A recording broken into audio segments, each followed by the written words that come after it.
Olá, meus amigos, tudo bem? Sejam bem-vindos a mais um programa Prova Final, uma parceria da Rede de Ensino LFG com a TV Justiça. O meu nome é Diego Pereira Machado, sou professor de Direito Internacional, Direito Comunitário e Direitos Humanos do LFG. O programa de hoje, como você já deve saber, ele será dividido em 3 partes. A primeira parte é o tema do dia, e o tema do dia é extremamente atual e polêmico, envolvendo jurisprudência do STF, do TST e de tribunais regionais do trabalho. O tema do dia é imunidade das organizações internacionais. Imunidade das organizações internacionais. No segundo bloco, nós teremos o Pergunte ao Professor. Perguntas feitas por estudantes, por acadêmicos, pertinentes e relacionadas à primeira parte do programa. E por fim, na terceira parte, nós teremos o X da questão. O X da questão corresponde na resolução de questões de OAB relacionadas também ao tema do dia. Nunca esqueça que você pode participar. Nós já tivemos programas fundamentados, esses programas baseados em sugestões e pedidos dos nossos telespectadores. Isso nos deixa muito felizes. Basta vocês mandarem um e-mail para provafinal@aesapar.com. provafinal@aesapar.com. Participe, mande dúvidas e principalmente sugestões. Espero que você não saia daí, porque imunidade de jurisdição das organizações internacionais é um dos temas do momento para concursos públicos e para o mundo do direito, particularmente do nosso direito internacional. Um forte abraço, não sai daí.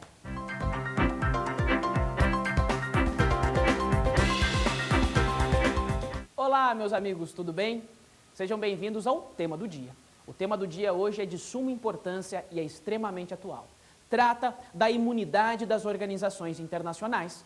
Organizações como a ONU, Organização das Nações Unidas, criada em outubro de 1945 pela Carta da ONU, pela Carta de São Francisco.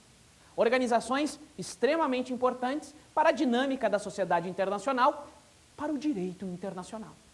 E o tema imunidades é de suma sensibilidade. Ele envolve diferentes interesses e para nós tem hoje uma importância particular porque ocorreu alteração de jurisprudência, de entendimento jurisprudencial do Tribunal Superior do Trabalho, do TST. Vamos estudar o tema. Contudo, para que eu possa chegar até o ponto principal, que é a imunidade das organizações internacionais, eu tenho que fazer algumas análises iniciais, prévias. O que é imunidade? Nós estamos estudando imunidade das organizações internacionais, mas que imunidade é essa? Meus caros, a imunidade que nós estamos estudando, para a gente chegar até a imunidade das organizações internacionais, a gente tem que compreender como um exercício negativo da jurisdição. Olha só. Em regra, em um determinado estado, vamos pegar o Estado brasileiro, a República Federativa do Brasil, vigora o princípio da territorialidade. O que acontece em nosso território é de nosso interesse.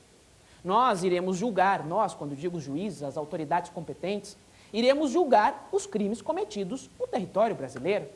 É o princípio da territorialidade. Para fins criminais, por exemplo, podemos pegar o artigo 5º do Código Penal, princípio da territorialidade. Cometido um crime em território brasileiro, é de interesse da justiça brasileira julgar. Haverá um exercício jurisdicional positivo, o exercício positivo da jurisdição, o exercício positivo da jurisdição. Contudo, esse princípio da territorialidade ele tem algumas exceções. É quando nós temos o exercício negativo, ou melhor, o viés negativo da jurisdição. As imunidades, elas materializam exatamente isso, o viés negativo da jurisdição. Ela não atua, ela recua. E a jurisdição brasileira não vai poder responsabilizar, não vai poder julgar ou analisar determinado fato, porque aquele fato está acobertado por uma proteção, por um privilégio, que é a imunidade. Então, em regra, nós temos o princípio da territorialidade. Perfeito. Só que esse princípio da territorialidade no direito brasileiro, ele não é absoluto. Perfeito. Nós temos exceções.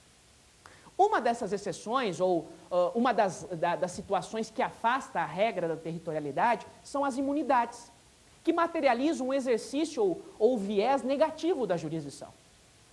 E as imunidades é um conjunto de privilégios que afastam a responsabilização. Viés negativo da jurisdição. Nós temos diferentes imunidades. Nós temos, por exemplo, as imunidades diplomáticas, dos agentes diplomáticos, previstas na Convenção de Viena sobre Relações Diplomáticas de 1961. Convenção de Viena sobre Relações Diplomáticas de 1961. Lá estão as imunidades dos agentes diplomáticos, que envolvem, protegem aqueles privilégios, todos os agentes diplomáticos, inclusive os familiares que acompanham os agentes diplomáticos. Além das imunidades diplomáticas, que são estudadas lá no direito diplomático, nós temos as imunidades consulares. É mais uma forma, mais uma espécie de imunidade. As imunidades consulares são estudadas pelo direito consular. E essas imunidades estão previstas na Convenção de Viena sobre Relações Consulares de 1963. Repetindo, Convenção de Viena sobre Relações Consulares de 1963. É o direito consular, são as imunidades consulares, aplicáveis aos agentes consulares e aos familiares que acompanham em poucas situações. Além das imunidades dos agentes diplomáticos e consulares, nós temos as imunidades dos estados estrangeiros. E as imunidades dos estados estrangeiros, esse instituto da imunidade dos estados estrangeiros, ainda é um instituto essencialmente consuetudinário. O que isso significa? Os estados estrangeiros, perante a jurisdição nacional, perante a justiça interna de outro estado, eles têm imunidade. E essa imunidade dos estados estrangeiros ainda é consuetudinária, regulada basicamente pelo costume internacional. Regulada basicamente pelo costume internacional. É um instituto consuetudinário. Claro que há algumas convenções regionais. Nós temos, por exemplo, a Convenção da Basileia, que é de aplicação apenas na Europa. Nós temos projetos da ONU, projeto de tratado da ONU, que trata sobre a imunidade dos estados. Contudo, nós não temos ainda uma convenção de aplicação global. O que há é um costume internacional. E esse costume internacional é o que regula a imunidade dos estados estrangeiros. E que costume é esse? Que costume é esse que regula a imunidade dos estados? O costume que regula a imunidade dos estados, que é de suma importância para a imunidade das organizações internacionais, diz o seguinte: os estados, eles podem praticar, os estados estrangeiros, atos de império e atos de gestão. Os atos de gestão são de caráter privado. São atos equiparáveis a uma empresa, por exemplo. São atos que não são exercidos ou colocados em prática como ato de soberania. Não. Os atos de gestão são atos privados, como a celebração de um contrato de trabalho. Quando um Estado estrangeiro vem aqui ao Brasil, algum dos seus agentes ou órgãos pratica um ato de gestão, um ato de natureza privada, equiparável ao particular, não há imunidade. Não se aplica imunidade. Ele pode, inclusive, ser processado perante a justiça local, se é um ato de gestão. Agora, se é um ato de império, exercício da soberania, aí há imunidade. Aí ele não tem como ser responsabilizado perante a justiça nacional. O Estado estrangeiro, quando pratica um ato de império em exercício de soberania, ele não pode ser responsabilizado perante a justiça nacional de outro Estado. Porque é um ato de império e exercício da soberania. É esse o costume internacional atual, em vigor, que divide ato de império e ato de gestão. Sendo assim, meu caro amigo, nós podemos concluir que o costume internacional sobre imunidade dos Estados preceitua o seguinte: que a imunidade dos Estados estrangeiros ela é relativa, É relativa, ela era absoluta até um tempo atrás, mas começou a ser flexibilizada. A doutrina e a jurisprudência evoluíram. E hoje o costume internacional é da imunidade relativa dos Estados. Em relação aos atos de império, não tem como ser processado, não tem como ser responsabilizado. Em relação aos atos de gestão, pode ser processado, pode ser responsabilizado. É o costume atual. E esse costume atual foi confirmado na importantíssima e recente decisão da Corte Internacional de Justiça, a Corte de Haia, o Poder Judiciário da ONU, Poder Judiciário entre aspas, tá? O órgão judicial da ONU, o Tribunal Internacional da ONU, a Corte de Haia, a Corte Internacional de Justiça, em 3 de fevereiro de 2012, emitiu uma sentença internacional, em 3 de fevereiro de 2012, uma sentença internacional de suma importância sobre imunidade dos Estados. Um processo que envolveu Itália e Alemanha e teve a Grécia como interveniente. Um processo sobre imunidade dos Estados que a comunidade acadêmica estava aguardando há anos. Eu não vou explicar, entrar a fundo nesse processo, mas a decisão foi lamentada. Eu e muitos professores não gostamos da decisão, que foi contra os direitos humanos, mas fato é que essa decisão de fevereiro de 2012, de 3 de fevereiro de 2012, confirmou o costume internacional. Esse que eu acabei de explicar. Atos de império têm imunidade, não tem como ser responsabilizado um Estado estrangeiro perante a justiça de outro Estado, a justiça nacional. Atos de gestão, como o contrato de trabalho, pode ser responsabilizado, pode figurar como réu na justiça nacional de outro Estado. É o costume internacional atual. Sendo assim, eu posso perguntar, quer dizer que os Estados estrangeiros eles podem ser reclamados, ou seja, não reclamados, mas podem ser proposta uma reclamatória trabalhista contra um Estado estrangeiro? Ele responde perante a justiça trabalhista? Sim, esse é o costume internacional atual da imunidade relativa. O Estado estrangeiro, uma repartição, uma missão diplomática que não respeita um contrato de trabalho com um trabalhador brasileiro, feito com um trabalhador brasileiro, pode o Estado ser processado perante a justiça trabalhista brasileira. Isso está previsto de forma expressa no artigo 114, inciso 1º da Constituição Federal. Artigo 114, inciso 1º da Constituição Federal, que trata da competência da Justiça do Trabalho, de acordo com a nova emenda constitucional, recente emenda constitucional 45 de 2004, sobre a reforma do Judiciário. Vocês devem ler o artigo 114, inciso 1º, junto com o artigo 42 do Código Civil. Lá você vê que um Estado estrangeiro, de acordo com o costume internacional atual, que é da imunidade relativa, pode ser processado em relação aos atos de gestão, como a celebração de um contrato de trabalho. Contudo, nós temos um pequeno problema. Se um trabalhador entrar com uma ação contra um Estado, vamos supor, a Embaixada dos Estados Unidos não cumpriu direitos trabalhistas, contratou um jardineiro brasileiro, celebrou um contrato de trabalho aqui no Brasil, aplica-se, então, já que o contrato foi executado aqui no Brasil, aplica-se, os serviços foram prestados aqui no Brasil, aplica-se a legislação trabalhista brasileira. É competente a Justiça do Trabalho, artigo 114, inciso 1º da Constituição. Esse trabalhador entra com uma reclamatória trabalhista contra o Estado estrangeiro, o norte-americano. Contudo, ele pode processar esse Estado estrangeiro? Já disse que sim, é imunidade relativa. Em relação aos contratos de trabalho, pode. O problema é que os bens das missões diplomáticas e das missões consulares relacionados ao exercício da função, esses bens, eles são intangíveis, eles são impenhoráveis. Eles não são suscetíveis de penhora, de sequestro, de arresto. Não pode. Os bens afetados à missão diplomática, ou seja, destinados à missão, não podem ser objeto de medidas constritivas, executórias.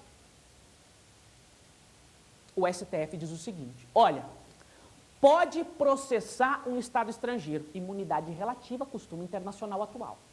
Pode processar, processo de conhecimento, mas o processo de execução não pode. Só se o Estado estrangeiro renunciar à sua imunidade. É isso que diz a jurisprudência do STF. pode processar, processo de conhecimento, mas não tem como executar, salvo se houver uma renúncia autônoma às medidas de execução por parte do Estado estrangeiro, que é possível. Ele pode renunciar à sua imunidade, é possível, desde que seja uma renúncia autônoma em relação ao conhecimento e à execução. Como é possível o processo de conhecimento, não vai precisar de renúncia. Mas se ele quiser renunciar em relação às medidas de execução, ele pode renunciar, aí é possível a execução. Só que hoje, pessoal, de acordo com a jurisprudência dos tribunais regionais do trabalho, com a jurisprudência do TST, do próprio STF, um trabalhador ele pode ajuizar uma ação trabalhista contra o Estado estrangeiro, é possível o processo de conhecimento. Ele vai ter problemas na execução, mas a execução hoje pode andar. A jurisprudência mais atualizada, tanto do TST como dos TRTs, mais atualizada, diz que a imunidade na fase de execução também é relativa. Ela tem caminhos, tem saídas. Quais são essas saídas? Olha só. O trabalhador entra com processo contra o Estado estrangeiro, processo de conhecimento. Vai liquidar a sentença. Liquidação não tem nada a ver com execução. Então, o processo de conhecimento e a liquidação de sentença são completamente possíveis contra o Estado estrangeiro. Certo? Tranquilo? E ele vai executar. Pode executar. O Estado estrangeiro vai ser citado, conforme artigo 730 do Código de Processo Civil. O Estado estrangeiro vai ser citado para embargar, sem necessidade de garantir o juízo. Sem necessidade de garantir o juízo. Muito semelhante à Fazenda Pública. 730 do Código de Processo Civil. Vai embargar, vai continuar a execução e o trabalhador, o autor, ele tem caminhos para solucionar a impossibilidade de execução dos bens das missões. Ele pode procurar bens desafetados. Como assim bens desafetados? Bens que não sejam destinados à missão diplomática. Por exemplo, bens das agências, de empresas do Estado, são bens desafetados que podem ser penhorados. Somente os bens afetados, destinados às missões, é que tem essa proteção, que não pode, é insuscetível de execução. Os bens desafetados, os navios mercantes, podem ser executados, penhorados. Outras saídas, outras medidas, pode-se expedir carta rogatória. Busca bens desafetados, tenta expedir uma carta rogatória. Uma terceira possibilidade, o Estado estrangeiro processado, executado, paga voluntariamente. É possível e é normal isso. Bens desafetados, paga voluntariamente, expedição de carta rogatória. O Estado estrangeiro também pode renunciar à sua imunidade à execução. Aí a execução continua normalmente, podendo inclusive executar aqueles bens que estavam antes protegidos, porque o Estado renunciou à sua imunidade. Então, recapitulando, tem os atos de império e atos de gestão. Em relação aos atos de gestão, pode o processo de conhecimento e, de acordo com a jurisprudência atual, pode executar, basta achar uma saída. Bens desafetados, carta rogatória, pagamento voluntário, renúncia à imunidade, são saídas. Por isso que a jurisprudência atual, do TST e dos TRTs, conclui que a imunidade, também na fase de execução contra os Estados, é relativa. Certo? Tranquilo? Entendeu o costume internacional? Falou até agora, e cadê as organizações internacionais? Tudo isso foi necessário. Agora a gente fecha com as organizações internacionais. A jurisprudência do STF e do TST, e por conseguinte dos TRTs, sempre entenderam que as organizações internacionais, como a ONU, têm imunidade relativa.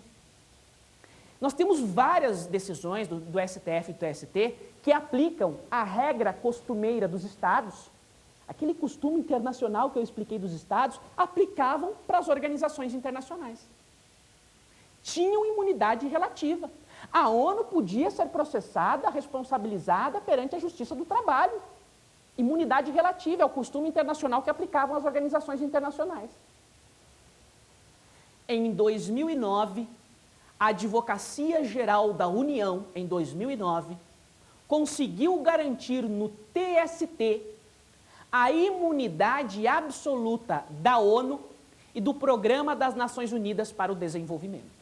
Vejam, em 2009, em uma decisão histórica e muito importante, O Tribunal Superior do Trabalho, TST, entendeu que a imunidade das organizações internacionais é absoluta. Não precisa nem diferenciar em processo de conhecimento e execução. Não pode processar. Processo trabalhista, não pode. Descumprir os direitos trabalhistas, não pode. A imunidade é absoluta. É uma decisão de 2009. Garantiram a imunidade absoluta para a ONU e para o Programa das Nações Unidas para o Desenvolvimento. A AGU conseguiu lá no TST.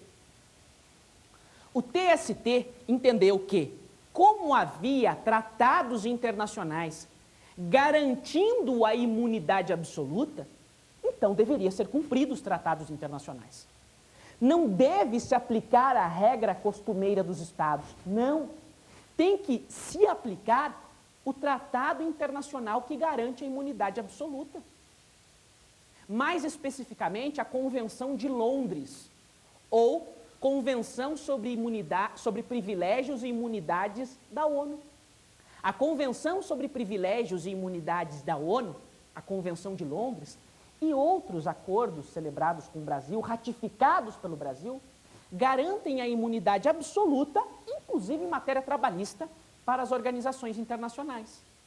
E o TST disse: tem um tratado em vigor no Brasil, foi ratificado pelo Brasil, que garante a imunidade absoluta, com base na regra da pacta sunt servanda, o que foi pactuado tem que ser cumprido, então tem imunidade absoluta.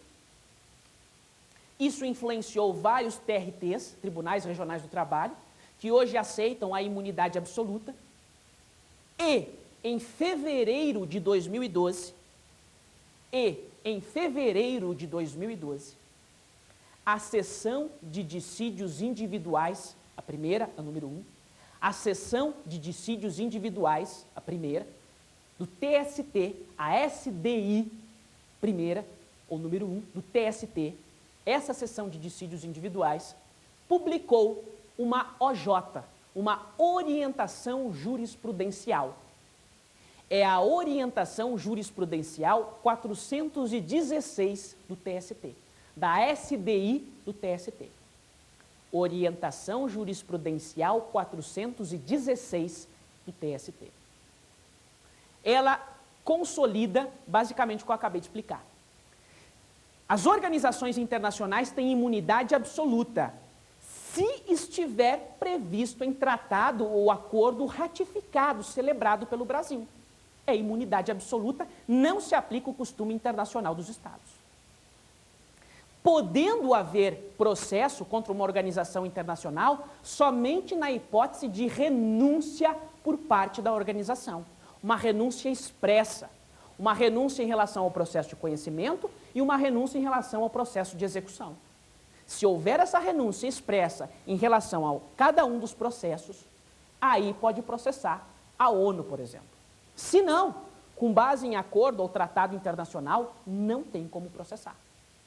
Esse é o entendimento dos TRTs e é o entendimento hoje do TST, que vem se consolidando. O Tribunal Superior do Trabalho apenas aderiu e aceitou o entendimento da doutrina de que deve se aplicar o princípio da especialidade. O que é isso?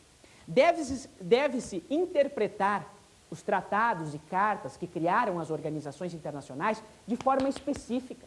Princípio da especialidade. Levar em consideração as atividades funcionais das organizações. E lembrar que as organizações internacionais não são estados, elas não têm soberania, elas não exercem soberania. Então não se aplica a regra do costume internacional, que divide em ato de império e ato de gestão. Ela não tem soberania, ela não é um estado. A sua carta e o seu tratado é baseado no princípio da especialidade. E é tratado. É um acordo internacional, regido pelo direito internacional, fundamentado na pacta sunt servanda. Se foi ratificado pelo Brasil, tem que ser cumprido.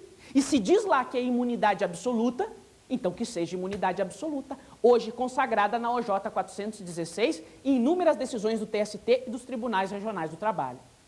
Para finalizar, qual o entendimento do STF? O STF não se manifestou ainda de forma definitiva. Nós temos alguns recursos extraordinários sobre o tema, que estão pendentes de julgamento no Supremo Tribunal Federal, ao menos neste dia em que nós estamos gravando esse programa. Eu gostaria que vocês acompanhassem o julgamento desses recursos extraordinários, mais especificamente de um. Recurso extraordinário 578-543. Recurso extraordinário 578-543. 578-543, que trata exatamente disso.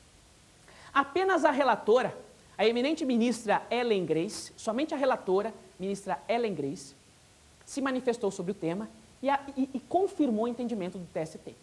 Está em tratado, princípio da especialidade, pacta sunt servanda, é imunidade absoluta, que assim seja. Isso gera abuso das organizações? Pode até gerar. Nós temos decisões de TRTs dizendo o seguinte, ó, nós estamos aplicando a imunidade absoluta porque tem que ser assim. Gera fraude, gera abuso, gera, mas tem que respeitar os tratados internacionais. A ministra Ellen Grace confirmou isso. Está previsto em tratado, confirmou a J 416, está previsto em tratado, tem que respeitar a imunidade absoluta. Os demais ministros precisam votar, tudo indica que o STF vai consolidar esse entendimento recente do TST de que a imunidade das organizações internacionais, se prevista em tratado internacional ou nos acordos de sede, se prevista em tratado, acordo, celebrado e aceito pelo Brasil, essa imunidade absoluta, que assim seja. Pacta sunt servanda. Esse é o fundamento atual do direito internacional. Pacta sunt servanda. Artigo 26 e artigo 27 da Convenção de Viena sobre Direito dos Tratados de 69, ratificada pelo Brasil. Tá bom? A Pacta sunt servanda está no artigo 26 e 27 da Convenção de Viena sobre Direito dos Tratados de 69, incorporada pelo Brasil no ano de 2009. Ok, meu amigo? Foi um grande prazer, um grande privilégio. Não sai daí, porque nós temos mais alguns blocos em que o tema será aprofundado. Um fraterno abraço.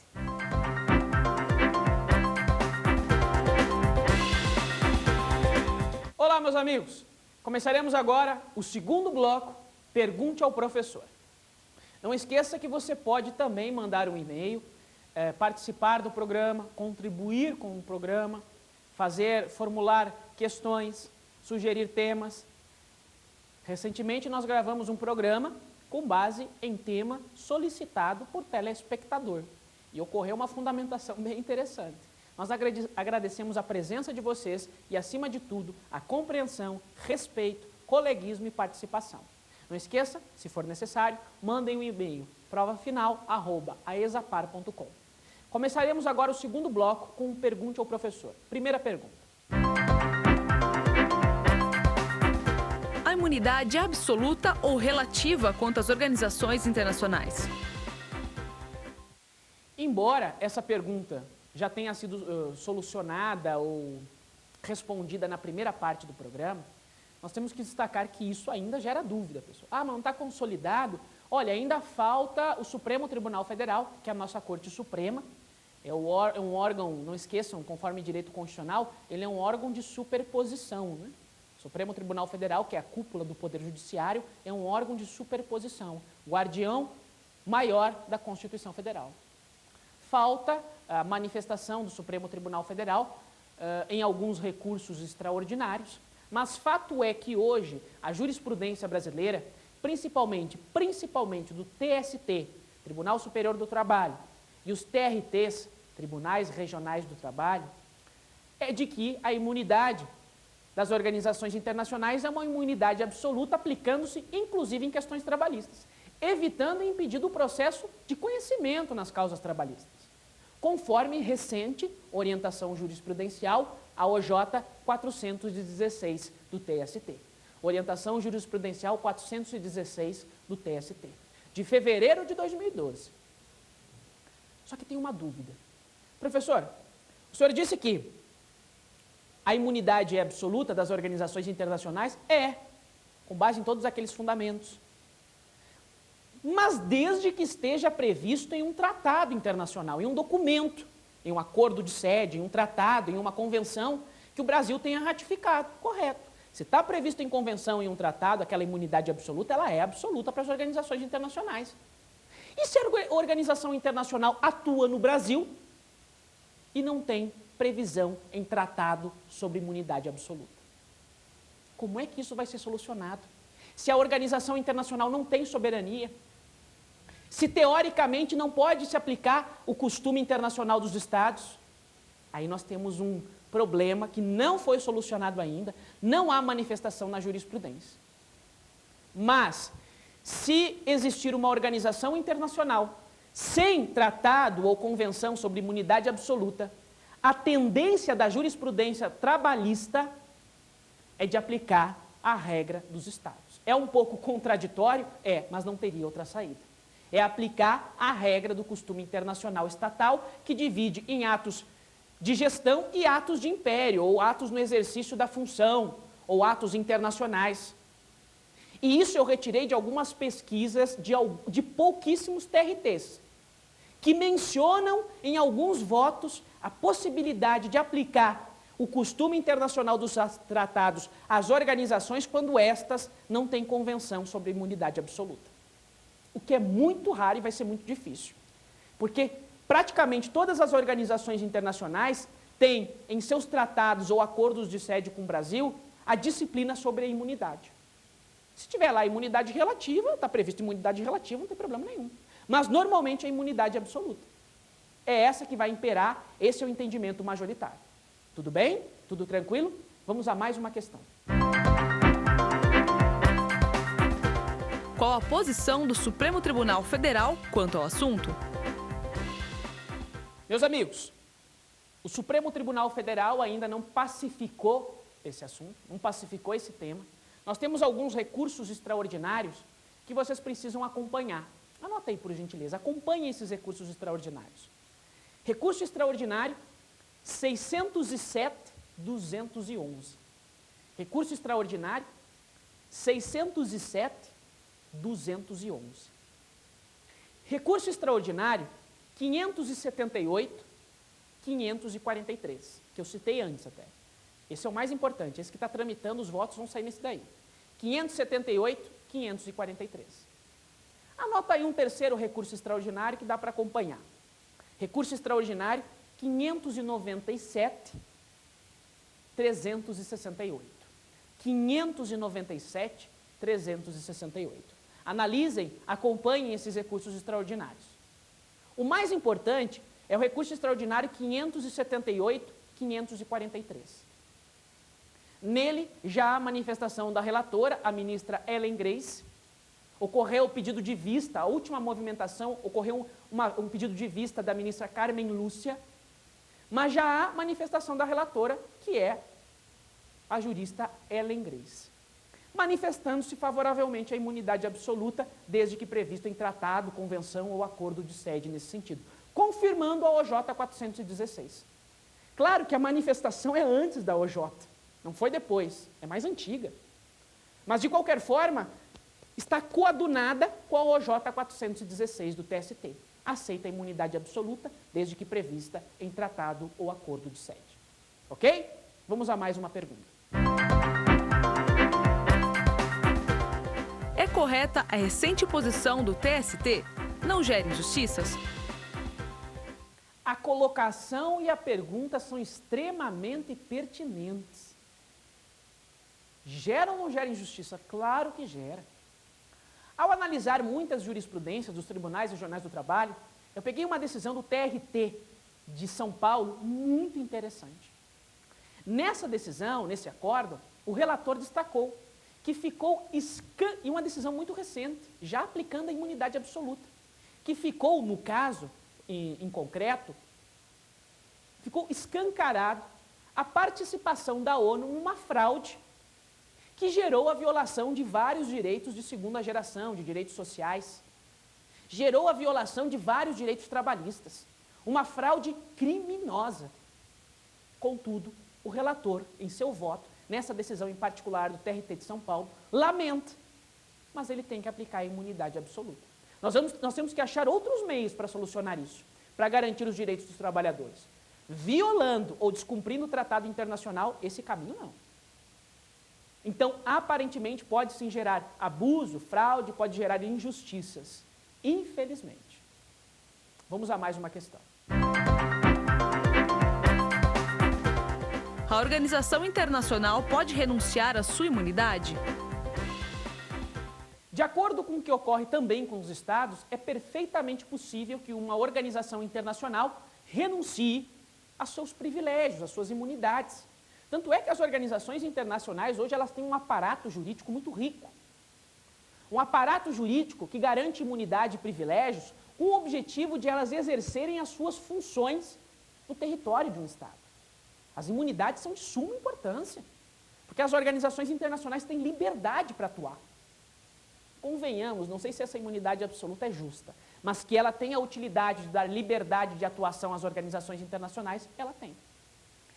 E, por óbvio, as organizações internacionais podem renunciar à sua imunidade. Pode ser, não interessa a imunidade absoluta ou relativa, pode renunciar à sua imunidade. Eu apenas destaco que, se ocorrer renúncia à imunidade, da mesma forma que acontece com os Estados, se a renúncia ela tem que ser expressa. E ela tem que ser expressa em relação ao processo de conhecimento e uma outra renúncia em relação ao processo de execução. As renúncias são expressas e autônomas em relação ao processo de conhecimento e em relação ao processo de execução. Vamos a mais uma pergunta.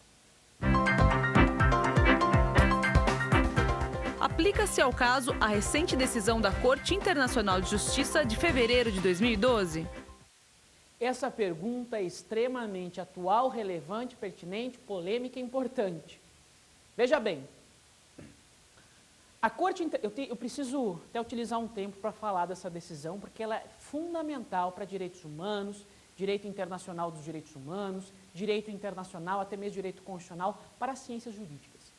Meus caros, a Corte Internacional de Justiça, que é a Corte de Haia, órgão judicial da ONU, a Corte Internacional de Justiça, em fevereiro de 2012, em 3 de fevereiro de 2012, emitiu uma polêmica, histórica e importante sentença internacional. Uma sentença internacional definitiva e irrecorrível, como qualquer sentença da Corte Internacional de Justiça. Nessa sentença, foi decidido sobre a imunidade de jurisdição dos Estados. Se um Estado, ele pode ser processado perante a justiça de outro Estado. Só que o que a Corte decidiu foi confirmar aquele costume internacional que eu já expliquei. Divide em atos de império, divide em atos de gestão. Atos de império tem imunidade, não pode ser processado.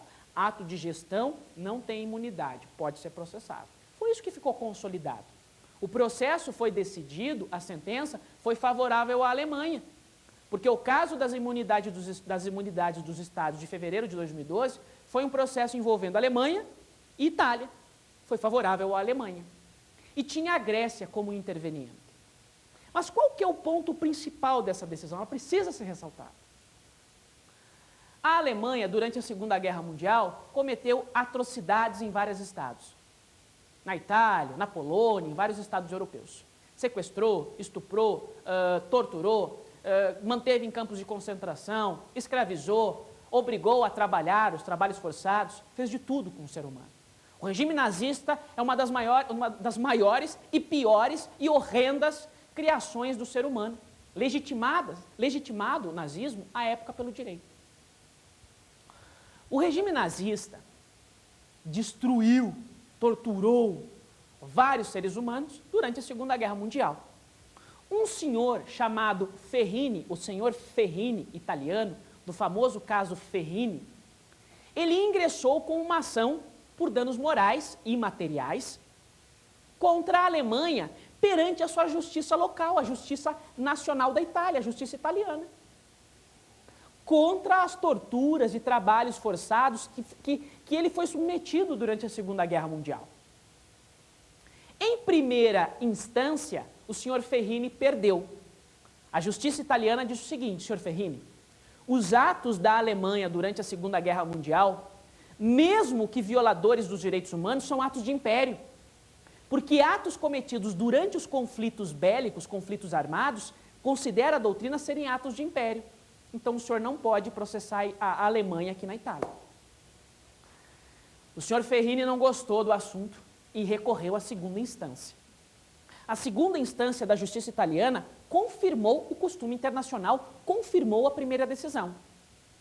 A Itália torturou o senhor, obrigou a trabalhos forçados, tudo bem. Mas eram atos de império durante o conflito armado, exercício da soberania. Não tem como o senhor processar. O senhor Ferrini recorreu à Corte de Cassação italiana, que é, vou equiparar, vou comparar apenas para elucidar, é o Supremo Tribunal Federal lá da Itália, é a Corte Constitucional Italiana. O nosso Supremo é uma estrutura diferente, mas é como se fosse o STF, é a Corte Constitucional, a Corte de Cassação italiana. E a Corte de Cassação mudou tudo, reverteu tudo. A Corte de Cassação disse o seguinte: se os atos de império violam direitos humanos, aí não tem imunidade. Mesmo sendo de império, se viola os direitos humanos, não tem imunidade. Não se aplica o costume internacional, porque violou os direitos humanos. E os direitos humanos são normas superiores, normas supremas, são fontes jus cogens. A proteção aos direitos humanos nas normas internacionais são fontes jus cogens. A sua violação está acima de qualquer coisa, não tem justificativa, não tem excludente, nem o costume internacional sobre imunidade se aplica. Isso que decidiu a Corte de Cassação. E muitos processos contra a Alemanha começaram a surgir, inclusive na Grécia, que foi interveniente, tinha interesse no processo. Debate vai, debate vem. A Corte Internacional de Justiça, infelizmente, foi muito formalista, com devido respeito neste ponto, foi covarde, e decidiu favoravelmente à Alemanha, definiu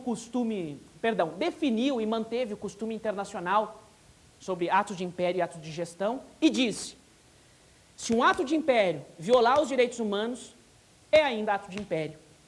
Tem que viger, tem que se aplicar o costume internacional atual e não tem como responsabilizar. Manteve uma teoria, uma doutrina classista, retrógrada, e não foi favorável aos direitos humanos, dando ganho de causa à Alemanha. O voto vencido, o juiz vencido dessa histórica decisão foi o brasileiro Cansado Trindade, que num voto de mais de 80 páginas deu uma lição sobre direito internacional humanitário e direito internacional dos direitos humanos. O professor Cansado Trindade disse que se violou os direitos humanos não tem justificativa, não tem que se falar em imunidade. Mesmo que seja um ato de império durante um conflito armado, violou fontes jus cogens, fontes supremas, que estão acima de todas as demais. Então não tem justificativa. A Alemanha pode sim ser processada perante a Justiça Nacional da Itália. Mas o voto do senhor Cansado Trindade, embora magnífico, esplêndido, foi voto vencido. É um precedente, serve de paradigma, mas foi voto vencido e manteve-se o costume internacional entre atos de império e atos de gestão. Para finalizar, os juízes da Corte Internacional de Justiça, eles sabiam que se eu pegar o costume internacional da imunidade e se eu pegar as fontes jus cogens de direitos humanos, as fontes jus cogens, se eles entrarem em conflito, as fontes de direitos humanos ganham. Mas eu pergunto, professor, se eles tinham ciência que as fontes jus cogens estão acima do costume internacional, como é que eles aplicaram o costume? A Corte Internacional de Justiça utilizou, com devido respeito, uma manobra. Foi excessivamente formalista. O que ela fez? Os juízes, a Corte, sabiam que se entrar em conflito jus cogens, fontes de direitos humanos, e o costume internacional da imunidade, jus cogens ganha. É jus cogens, é proteção aos direitos humanos. Está acima dos atos de império, da imunidade, do costume internacional tradicional. O que eles fizeram? Eles recorreram a um argumento, a um mecanismo formalista demais. Eles separaram os temas e colocaram um como preliminar e o outro como mérito. E concluiu a Corte. Já que um assunto está em preliminar e o outro no mérito da sentença, não há que se falar em conflito. Eles evitaram o conflito. Eles fugiram do conflito, porque sabiam que as fontes jus cogens iriam ganhar. Foi uma estratégia formalista demais, com devido respeito, um pouco covarde demais. Tá bom? Não sai daí, nós teremos agora o terceiro bloco com questões que nós iremos solucionar e com certeza iremos enriquecer a aula de hoje. É um grande prazer, um grande privilégio tê-lo aí conosco. eu solicito e peço que vocês não saiam daí. Um forte abraço.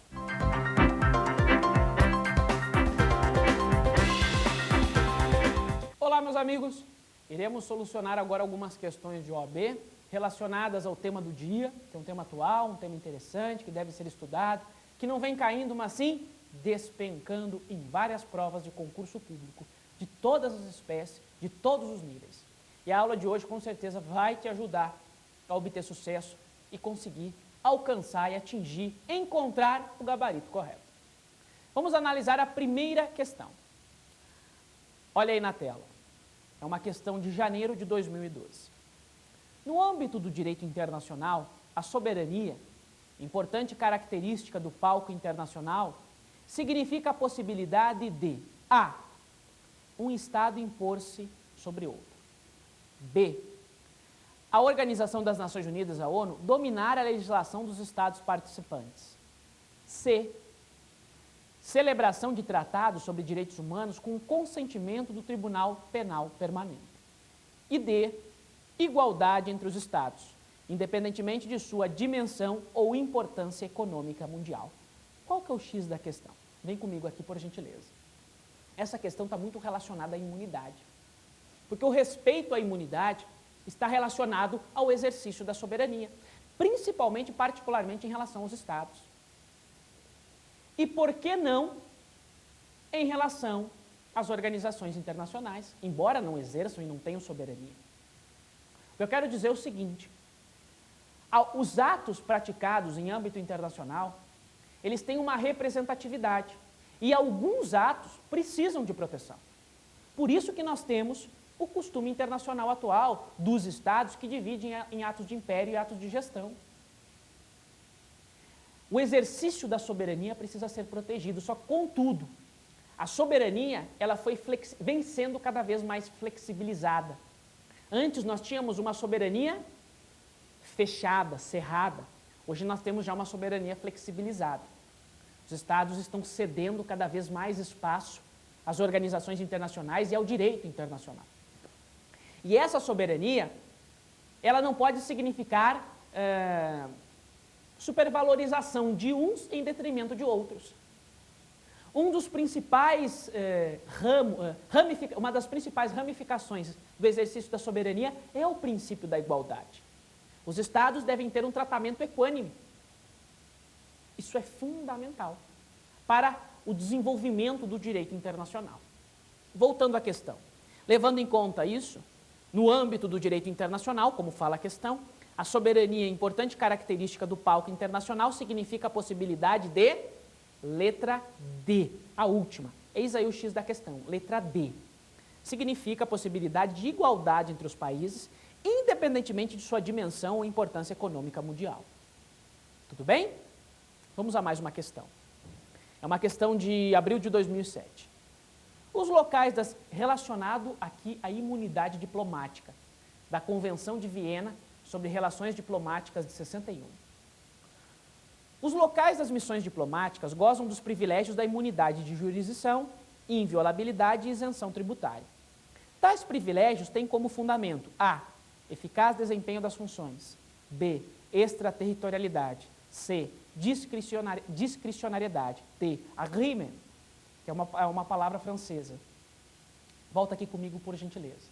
Pessoal, as imunidades são privilégios concedidos para que os agentes tenham um desempenho independente, autônomo, para que não haja ingerência de outros estados.